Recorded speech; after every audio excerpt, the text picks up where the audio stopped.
প্রিয় ষষ্ঠ শ্রেণীর শিক্ষার্থীরা, শুভেচ্ছা নিও।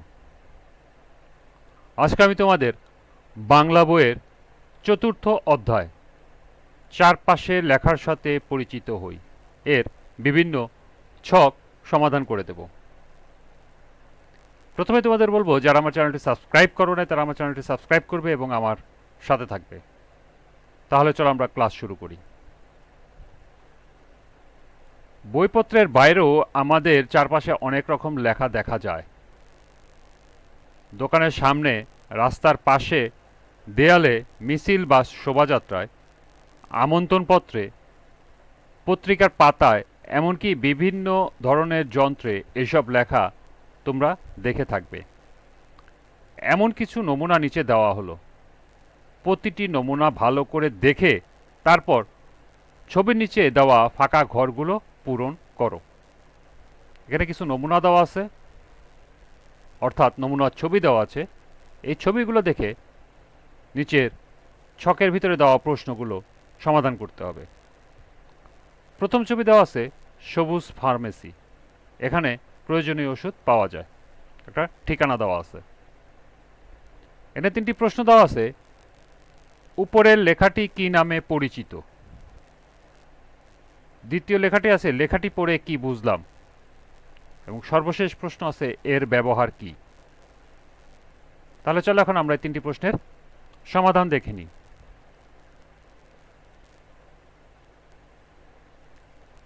প্রথম প্রশ্ন, উপরের লেখাটি কি নামে পরিচিত?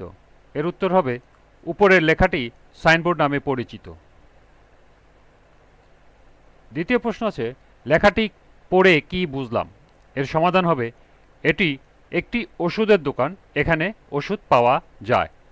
সর্বশেষ প্রশ্ন, এর ব্যবহার কি? এর সমাধান হবে প্রয়োজনীয় বিভিন্ন ওষুধ কেনার জন্য এখানে আসা যাবে।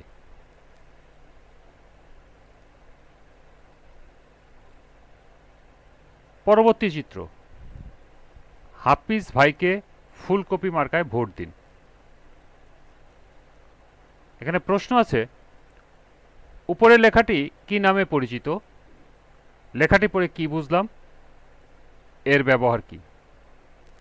তাহলে চলো এখন আমরা এই তিনটি প্রশ্নের সমাধান দেখে নিই। প্রথম প্রশ্ন, উপরের লেখাটি কি নামে পরিচিত? এর সমাধান হবে উপরের লেখাটি পোস্টার নামে পরিচিত। দ্বিতীয় প্রশ্ন, লেখাটি পড়ে কি বুঝলাম।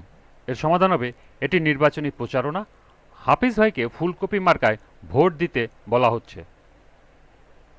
সর্বশেষ প্রশ্ন, এর ব্যবহার কি? এর সমাধান হবে এর ব্যবহার নির্বাচনী প্রচারণার কাজে। এরপর আছে পরবর্তী চিত্রে শুভ নববর্ষ 1431।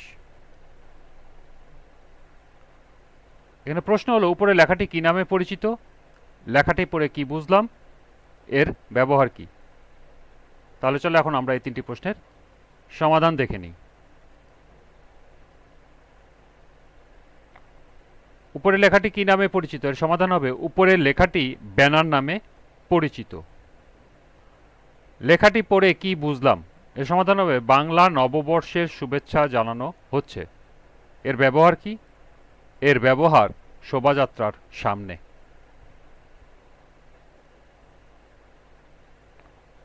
পরবর্তী চিত্র, একটি অনুষ্ঠানের আমন্ত্রণপত্র এখানে দেওয়া আছে। প্রশ্ন আছে উপরে লেখাটি কি নামে পরিচিত, লেখাটি পড়ে কি বুঝলাম এবং এর ব্যবহার কি। তো চলো এখন এই তিনটি প্রশ্নের সমাধান দেখে নিই।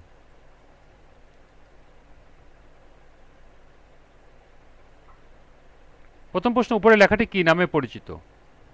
এর সমাধান হবে উপরে লেখাটি আমন্ত্রণপত্র নামে পরিচিত। দ্বিতীয় প্রশ্ন, লেখাটি পড়ে কি বুঝলাম। এর সমাধান হবে গ্রন্থাগারের 3 বছর পূর্তিতে বইমেলার আমন্ত্রণ জানানো হচ্ছে। সর্বশেষ প্রশ্ন, এর ব্যবহার কি? এর সমাধান হবে কোনো অনুষ্ঠানের আমন্ত্রণ জানাতে এর ব্যবহার। পরবর্তী চিত্র, দৈনিক পত্রিকায় একটি বিজ্ঞাপনের চিত্র দেওয়া আছে। প্রশ্ন আছে খবরের কাগজের মধ্যে টুথপেস্টের ছবিযুক্ত লেখাটি কি নামে পরিচিত। লেখাটি পড়ে কি বুঝলাম, এর ব্যবহার কি। তাহলে চলো এখন আমরা এই তিনটি প্রশ্নের সমাধান দেখে নিই।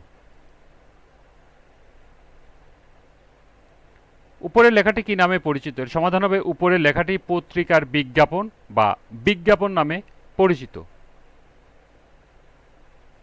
দ্বিতীয় প্রশ্ন, লেখাটি পড়ে কি বুঝলাম? এর সমাধান হবে নিম পাতা টুথপেস্ট ব্যবহার করা ভালো। সর্বশেষ প্রশ্ন, এর ব্যবহার কি? এর সমাধান হবে বিজ্ঞাপনী প্রচারণার কাজে এর ব্যবহার।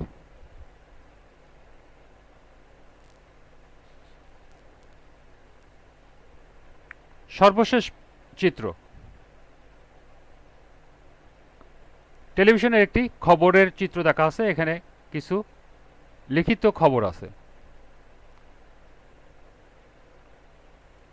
উপরের টেলিভিশনের নিচের দিকে লেখাটি কি নামে পরিচিত, অর্থাৎ এই লেখাটি কি নামে পরিচিত? লেখাটি পড়ে কি বুঝলাম, এর ব্যবহার কি? তাহলে চলো এখন আমরা এটির সমাধান দেখে নিই।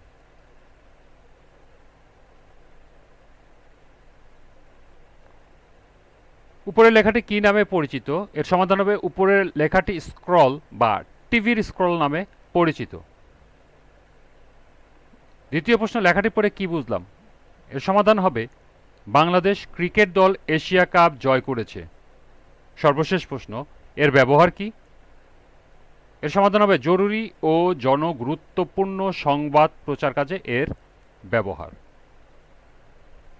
তাহলে এই ছিল 6টি ছবির সংক্রান্ত প্রশ্নের সমাধান। আজকের ক্লাসটি এ পর্যন্তই।